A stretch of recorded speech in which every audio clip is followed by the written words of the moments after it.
नमः ओम शंभवे नमः ओम पिनाकिने नमः ओम शशिशेखराय नमः ओम वामदेवाय नमः ओम विरूपाक्षाय नमः ओम कपर्दिने नमः ओम नीललोहिताय नमः ओम शंकराय नमः ओम शूलपाणये नमः ओम खट्वांगिने नमः ओम विष्णुवल्लभाय नमः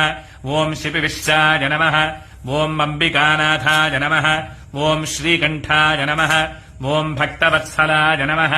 ओम भवाय नमः ओम शर्वाय नमः ओम दृढोकेशाय नमः ओम शितिकंठाय नमः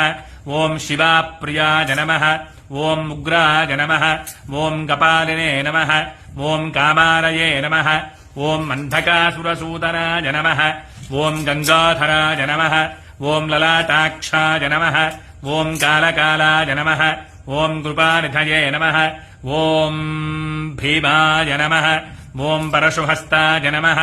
ओम मृगपाणये नमः ओम जटाधराय नमः ओम कैलासवासिने नमः ओम कवचिने नमः ओम कठोराय नमः ओम त्रिपुरान्तकाय नमः ओम वृषाङ्काय नमः ओम वृषभारूढाय नमः ओम भस्मोत्थूलितविग्रहाय नमः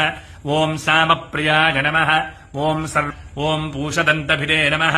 ओम अव्यग्राय नमः ओम दक्षाध्वरहर